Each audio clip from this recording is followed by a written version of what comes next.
There we go. All right, my mic was muted because I was finishing that last bite. Before you get anything of anything today, I would like to give a blanket thank you to Suede. He's adminning the brackets for us. He's going to be doing this for a couple of the qualifiers. He's an awesome guy. Before we get into this, he tweets this picture where someone says, Nurchio says hi in chat. And his opponent immediately underneath asks, is Nurchio not here, sad face? This is simply titled, It Started. He's gonna have some headaches to deal with today. So Suede, I love you so much, and thank you so much for helping us with the qualifiers. But you're watching the hell it's Aboot time qualifiers, guys. It's for our offline event we got planned in Toronto for August 21st through 23rd. The location of the venue still not revealed, but we'll talk more about that in a moment. For now, spawning in the northern spawn location, it's gonna be the purple Protoss from property, Starnan. In the bottom position as the blue Terran, it's Millennium's MarineLord. Okay, so a couple things to talk about right off the bat. Number one, we have not got Echo in the map pool. Now this wasn't something we decided lightly. We knew for 100% damn sure that we wanted to make sure that we had Catalina played at our live event. This was a point of contention where we gave up the option of even having WCS points just to ensure that we'd be able to dance a little bit with you guys at that live event. Now, unfortunately, we couldn't add 2 maps. We had to remove 1 in order to get Catalina in. So what I chose to do was not show favoritism, but I just went to random.org. I assigned 1 through 4 to 4 of the most popularly played maps, and we just got to roll the dice. Echo, unfortunately, lost, so Echo has been replaced with Catalina on purpose in this tournament. This is going to be the same as the qualifiers, as well as the main event. See... Also, by taking out Echo and no one to play on Inferno Pools, and Iron Fortress, while better than it was in the beginning, still isn't played that often, you've also increased the chances that people will be forced to choose Catalina or Cactus Valley. I see your thought process. I see your evil genius. There you go. Yes, that's definitely the... Yeah. Nope. I totally did I'm that. Not that smart. Yo, yesterday I rallied 2 Hellions into the Zerg base, and I didn't notice, but they got like a 6 scout, so I was just like, yeah. That was Nailed it. Nailed it. Got it. Well, okay, MarineLord is one of my favorite ones to pick here for the start of the brackets, guys, because if you haven't checked out the brackets, first off, type ! brackets in chat, get a link for yourselves, and you'll see he fights what is potentially Damaga in round 2. So I think we got a pretty nice bracket to start this off. Yeah, sick bracket. So of course it's only 1 person from this qualifier, right? Yes, top 1 only. Yeah, so it's gonna be a long day. Usually when we do qualifiers, it's like top 4 or top 2, so you just, get rid of the finals or whatever. Yeah, but we've never ever given prize money for qualifiers before. This is the first time, and it's $1,000 no less. Dude, I just am psyched that it's our flipping qualifiers. Like very rarely do we get an opportunity to say like, oh, if they win, we get to meet them, because we don't travel that often, right? But like IAM or IAM Toronto was nice for that. But this is like every single person that gets through today. Hopefully, they'll be able to accommodate with the travel, helping travel costs. Yeah. But we're gonna meet them. So I mean, that's there's one more benefit to this that a lot of folks probably haven't considered, and let's not forget, there's gonna be, for those who haven't seen the Kickstarter, a custom set of player cards set up for this, much with the portraits of the players playing in the damn event. There's gonna be caster cards, a host card too, and all this other stuff, but. For example, let's say, to pick a popular name off the bracket, Naniwa makes it through.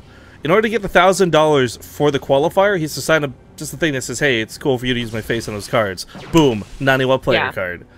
I mean, I know that's basically signing your life away, but we're going to force it. I know, right? Like, it's such a big deal. Actually, the only complication comes because I guess a lot of the Koreans don't actually have the right to do that. They have to go through their teams. Yeah, I did wonder about that, how far they had to go. Because I knew, like, their team manager would have to say yes or no, but I wondered if, like, Kespa also had any say in that. Or GSL, or whatever tournament they're in. So I imagine we might have a little bit of a bump in the road when it comes to our Korean qualifiers, but for the European ones, it's going to be pretty simple, I think. Pretty straightforward. I do want to also take the time, since we have a very slow opener here, guys. Like, we don't have the fastest one of my drops in the world coming out, but we have moved our drunk cast. We originally were going to do our drunk cast for the Kickstarter reward on the first North American qualifier, but we realized if we did that, we'd be not able to cast the Korea qualifier, which follows up almost immediately after. So we're going to do the drunk cast on our second North American qualifier. So if you guys are wanting to get stupid lit with us on a weekday, that's when we'll do it. Yep, that's Tuesday. There you go. Next Tuesday. Next Wednesday's last chance qualifier, and then Thursday we're outie. We're out. Yo, we we don't love out. you guys anymore. See you guys 5 ever. Like, it's gonna be gone. We're going to WCS, of course, so that's gonna be good times. With any luck, if we hit that I guess reward goal for Take TV, we'll be in Germany shortly after. Lots of good things, lots of good times to come. But one of my drops do go off. Probes get pulled pretty quickly. It's a couple. Nothing crazy. It's like, yeah, the reach was crazy, but like the damage really wasn't. It's about 3 wood mines for it. Not too good there. But that's pretty bad too, because Van Eye is one of the few maps that actually has a lot of space in the back that you could have just chilled out had you had a bit of faster reaction time, hadn't used that boost to get into the base as opposed to out of it. And well, luckily he does have a second medevac. I say luckily, I just you know what the damage he's gonna do. I'm not sure he's really gonna do any damage, but that I hope that this one sees the Dark Shrine. I mean, he saw a Robo, he saw a Twilight Council. That's a kind of a typical opener. But if they had a Dark Shrine in there, they're looking to get DTs right into your natural. And, you know, you might have that safe missile turret in the front on other maps. You don't have that on Vanna usually. And even then, that wouldn't help against the Warp Prism. You know, that's going to drop right near base where there's no detection. They should also time out something akin to that third CC being done into an orbital. So I don't know, like, this could be bad, but on the other hand, he should ideally have scans more than plentiful and available. Yeah. It looks like he was a little suspicious of... Ooh, that's bad. Losing 1 medevac was like, okay, that sucks. Losing 2 is quite bad. He is really suspicious, actually. He's planning down another missile turret. He knows. He sees a proxy pylon, which definitely helps. Like, now you know, like, okay, something's weird. It might have also been seeing the lack of more gateways. Like, okay, you went for a Robo and a Forge and a Twilight Council, but, like, is that it? Like, where's your production and whatnot? I guess the Dark Shrine comes in, but... That's gonna be really helpful, man. Because it's possible he has 1 or 2 scans, but I mean, if they warp in 3 DTs, you only have 1 or 2 scans. You know, 2 of those DTs actually like run away, and you're like, oh man, this sucks. Wow, tries to take down the missile turret. Did you see that? That was the hype of the SCV repairman. Did you see that video those guys, those like 2 Asian guys did with the cardboard on Reddit? Where it's like what they pretend to be a missile turret fighting like cardboard mutalisks. Oh my god. Oh, okay. No, I did not. Okay, so if that got in Stim, that would have been pretty bad, actually. But MarineLord's had enough bad luck this game. Almost loses a 3rd medevac. But I would recommend checking it out. It's like this really, it's a short video. It's kind of silly. But my favorite part is this, like, the missile turret starts burning down to the mutalisks, right? So an SCV comes out, and it's just a guy on, like, a chair with wheels with, like, boxes on his shoulders and face to make him look like an SCV. It's so good. I wish people would do stuff like that. There's so few like fan art, we'll call it, you know, like quote unquote, of StarCraft, but even that. Don't believe he saw the DT warp in. Not a big deal because he's already dealt with most of what the initial frustration is. Like they're repairing the medevac. Now they're both going to be on 3 bases, so I mean for. Actually, like, you know, that's nicer for Protoss than it is for Terran. Just well, Terran bias. I agree, just as a blanket statement, but also because MarineLord has lost some fairly expensive medevacs through the course of this game. Woodmine's dying and losing and not doing much weren't that big of a problem. It was, you know, with the medevacs having to be replaced, he's a lot later to get the Vikings. Yeah, if he wants to get the Vikings, and if he doesn't want to get the Vikings, well then his initial 2 drops that pair up with Stim fairly nicely, you know, they didn't occur if, you know, those were all his plans. Because there's so many... Unfortunately for TVP, it is the same units over and over again. Like, no one's going to really deny that. But there is at least ways to play that are different. So composition's the same. Builders are pretty, you know, same, especially for the Terran.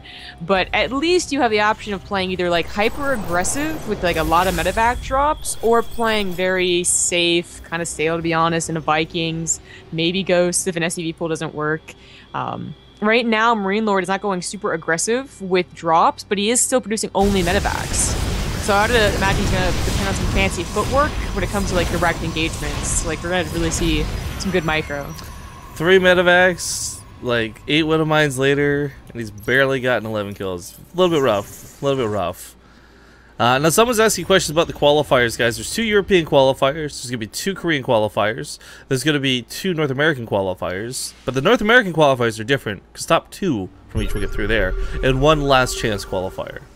Yeah, of course, because it's in North America. It's easier for them to travel. You know, makes sense. The War Prism, I think, finally got cleaned up, or is getting cleaned up. Yeah, the Viking finds it.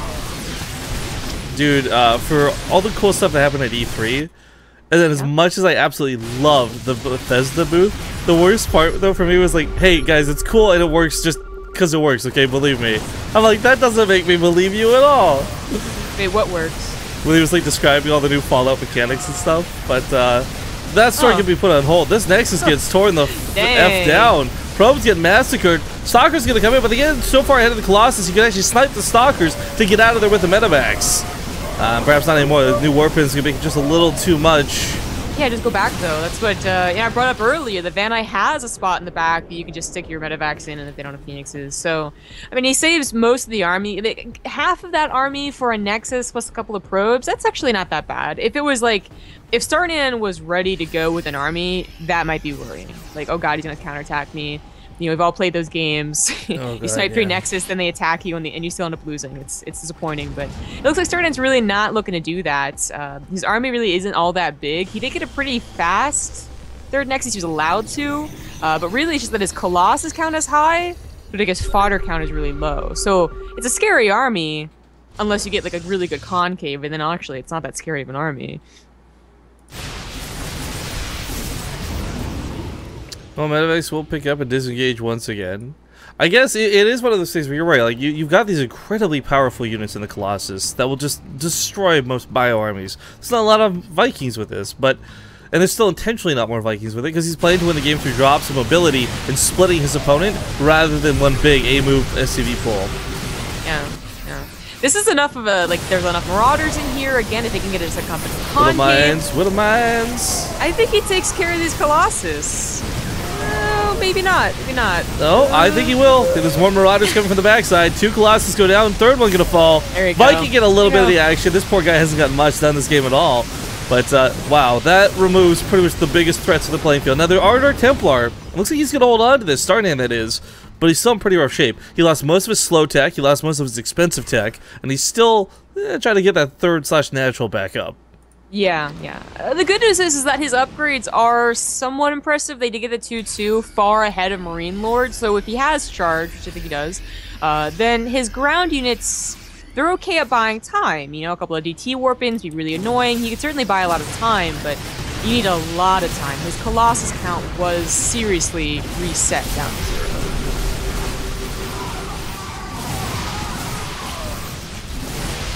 Well, Marauders are slowly dealing with the Zealots, but they are dealing with them. GG.